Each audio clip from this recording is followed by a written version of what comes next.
L'edat antiga és el període històric que ve just després de la prehistòria. Durant l'edat antiga van aparèixer les primeres civilitzacions a un lloc anomenat Mesopotàmia. Civilitzacions com Sumer, Babilònia o Assíria, sorgint llocs on per primera vegada les persones van deixar de viure com a la prehistòria. L'edat antiga també comprèn cultures com l'egípcia i d'altres posteriors com la fenícia, la persa, la grega o la romana. Però avui ens centrarem en les de Mesopotàmia, perquè són les primeres que van existir mentre la resta d'Europa i el mar Mediterrani els humans seguien vivint a l'edat dels metalls.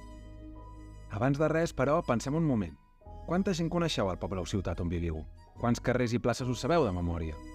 Si mireu el vídeo de Via Ràpida sobre la prehistòria, veureu com, durant el Neolític, les persones van començar a viure en poblats petits, on conreaven la terra, criaven animals, fabricaven objectes d'artesania i els intercanviaven amb altres poblats. En aquest vídeo aprendrem qui van ser les primeres persones que van començar a viure en ciutats, és a dir, en pobles tan grans on era difícil poder conèixer a tothom qui vivia o tots els seus carrers i places. A més, també veurem qui van ser els primers que van començar a utilitzar l'escriptura. I a on va passar tot això? Doncs principalment en un lloc anomenat Mesopotàmia, aproximadament entre el 8.000 a.C. i el 500 a.C. Mesopotàmia està situat en un lloc del món que alguns anomenen el bressol de la civilització. Es tracta de la primera zona del món on va aparèixer l'agricultura i la ramaderia, és a dir, allà on va començar el Neolític.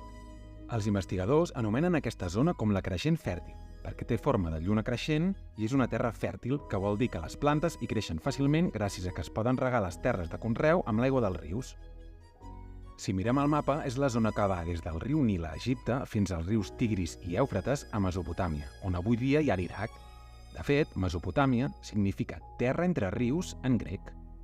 En aquesta creixent fèrtil, els arqueòlegs han descobert l'inici d'allò que avui coneixem com a ciutats. Les restes excavades ens mostren poblats de grans dimensions on hi vivien milers de persones tal com ho feien al Neolític i a l'edat del coure, però sense arribar a ser ciutats del tot. En aquests poblats, la gran majoria dels seus habitants seguien sent camperols i no hi havia mercats ni edificis públics, tot i que intercanviaven productes i tenien llocs on fer rituals religiosos. Un d'aquests poblats més importants fou Çatalhöyük, construït als voltants dels 7.500 a.C., on avui dia hi ha Turquia. Allà, les cases estaven totes enganxades i no hi havia carrers. La gent entrava i sortia pel sostre. Dins de la creixent fèrtil, situem-nos ara ja a la zona de Mesopotàmia, on, com dèiem, hi ha dos rius molt grans i importants, el Tigris i l'Èufrates. Canalitzar-los i controlar-ne les inundacions per regar els camps de conreu requeria molta gent i coneixements complexos de matemàtiques. La relació dels humans amb aquests rius impulsaria el llarg procés que va dur els habitants neolítics de Mesopotàmia a viure d'una manera nova i conjunta, deixant enrere els petits poblats d'agricultors.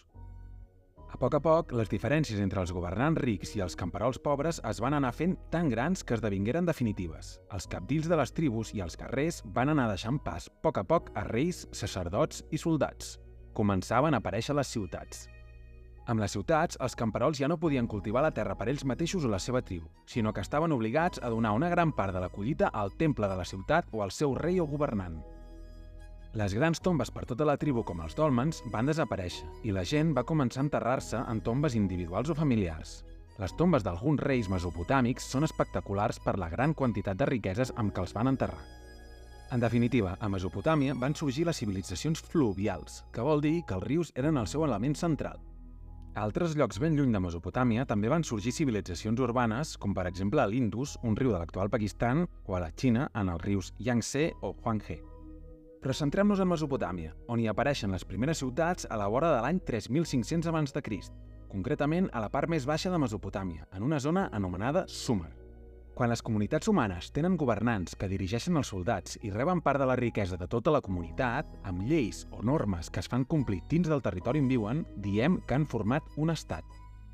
Com que aquestes primeres ciutats de Sumer tenien tot això, les anomenem ciutats-estat, és a dir, eren països petits amb una gran ciutat principal des d'on controlaven les terres de regadiu al seu voltant i on hi havia el mercat, els artesans, els funcionaris que administraven els impostos. Algunes de les ciutats sumèries més conegudes són Uruk, Ur, Eridu, Lagash o Kish, però per sobre d'elles destaca Babilònia. Totes aquestes ciutats tenien grans muralles, exèrcits, sacerdots i reis que governaven sobre milers d'habitants. Aquestes ciutats-estat tenien una gran construcció al centre, el zigurat, que eren temples religiosos imponents fets a partir de l'acumulació de grans plataformes de totxos de fang cuit, a sobre dels quals es feien les cerimònies. Com que els totxos no eren tan sòlids com la pedra, no van poder fer columnes, però els mesopotàmics van inventar un element importantíssim en la construcció: l'arc. Tot i que la majoria dels carrers d'aquestes ciutats eren estrets i laberíntics, hi havia una zona que sí que estava planificada: les grans avingudes i les places al voltant dels zigurats o dels palaus reials. Els zigurats presidien les places i els mercats de les ciutats-estat, i els temples emmagatzemaven grans quantitats de menjar i ofrenes. La religió justificava el govern. El rei era el sacerdot principal. Les creences en la natura venien de la prehistòria, però en aquella època van evolucionar fins a crear diferents déus als quals fer ofrenes. Sobre els déus n'explicaven una pila de llegendes que els servien per donar resposta i sentit al món que els envoltava. Aquest fenomen s'anomena mitologia. Centrem-nos ara en una de les coses més importants. Gràcies a les grans obres de canalització d'aigua, les ciutats-estat van protagonitzar un augment de la quantitat de terres de conreu que va significar més menjar i més productes amb els quals comerciar. Va ser així com es va fer necessari controlar els nombres i les quantitats de blat, de bestiar, de terres, d'objectes, de farcells, d'aigua, del creixement de la població. En un procés interessantíssim que va durar alguns segles, els habitants de Mesopotàmia van ser els primers en acabar inventant una cosa meravellosa: l'escriptura. Ja des del Neolític, molt abans de l'edat antiga mesopotàmica, les persones utilitzaven fitxes de fang que representaven números per tal d'ajudar-se quan comptaven o controlaven les quantitats. A vegades les foradaven per unir-les amb cordills. Però després, quan va caldre comptar o controlar moltes coses com ara els impostos, les ofrenes o les terres i collites, els sumeris van començar a pressionar les fitxes sobre tauletes de fang tou, marcant-les i estalviant-se així haver de fer tantes fitxes per cada cosa que haguessin de comptar. Però llavors van tenir la necessitat d'indicar a què es referien cada cop que feien una marca amb una fitxa sobre el fang tou, i és en aquest moment quan van començar a dibuixar figures senzilles sobre el fang per poder identificar les coses que estaven registrant. Així és com neix l'escriptura. Un dibuix senzill que representa allò que es vol escriure es diu ideograma, i va ser la primera forma coneguda de representar una cosa o una paraula per escrit. A partir d'aleshores, els sumeris van necessitar escriure cada cop més ràpid, i això els va dur a simplificar els ideogrames, que els escrivien punxant les tauletes de fang tou amb un punxó especial anomenat calam. Tot fent petits foradets allargats, els ideogrames es van transformar en l'escriptura cuneïforme. Així, al voltant de l'any 3300 abans de Crist, els mesopotàmics van començar a anotar a qui pertanyia cada tros de terra, les quantitats de menjar, les mercaderies o els impostos que donaven al temple o al governant. Més tard, començarien a escriure poemes i llegendes com les de Gilgamesh. També textos sobre astronomia o matemàtiques, com aquesta tauleta sobre geometria. I també cartes i lleis. Aprendre tots els signes cuneïformes costava molts anys d'estudi. Per això, les poques persones que ho acabaven dominant treballaven d'escribes, que eren els funcionaris encarregats d'administrar les terres i les ciutats o d'escriure cartes pels reis i els poderosos. Així doncs, a la piràmide social mesopotàmica hi havia els reis a dalt de tot, els dirigents, sacerdots i guerrers en una segona posició, els escribes i funcionaris just a sota. Després ja hi havia les persones lliures, el poble normal, camperols, artesans, mercaders, etc.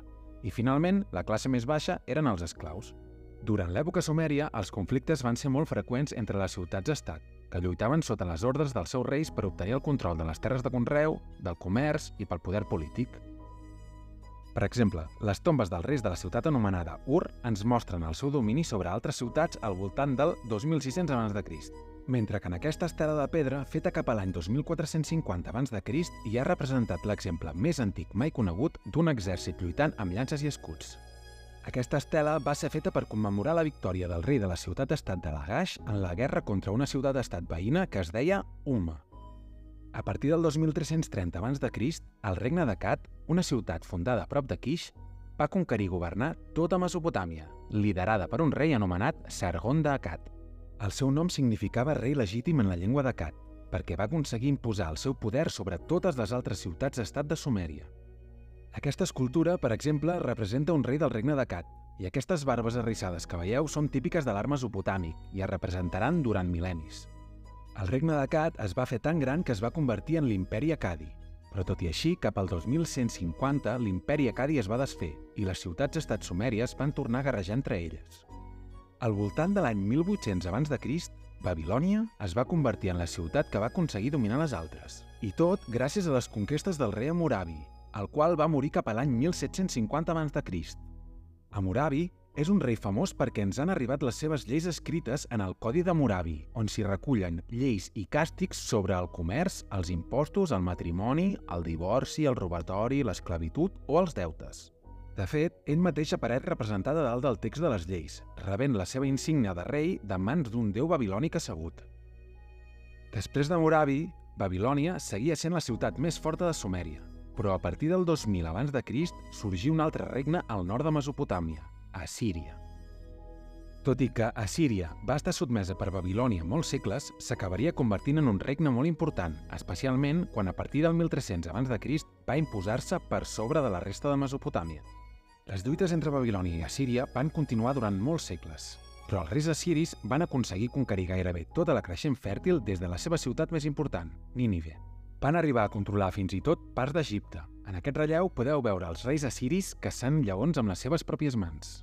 L'imperi assiri va dominar Mesopotàmia i la creixent fèrtil durant molts segles, fent moltes batalles i conquerint o castigant regnes i ciutats senceres. Fins que els babilonis van aconseguir derrotar els exèrcits assiris l'any 626 abans de Crist, fent-los fora de Sumèria. Babilònia va aprofitar llavors la caiguda de l'imperi assiri per tornar a prendre el control de tota la creixent fèrtil.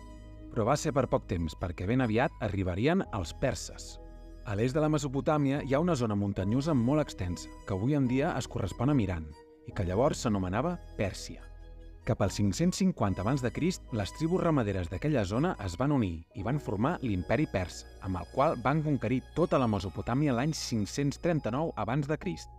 Però no es van quedar pas aquí. En poques dècades, tota la creixent fèrtil va formar part de l'imperi persa, que es va convertir en el primer gran imperi de la història.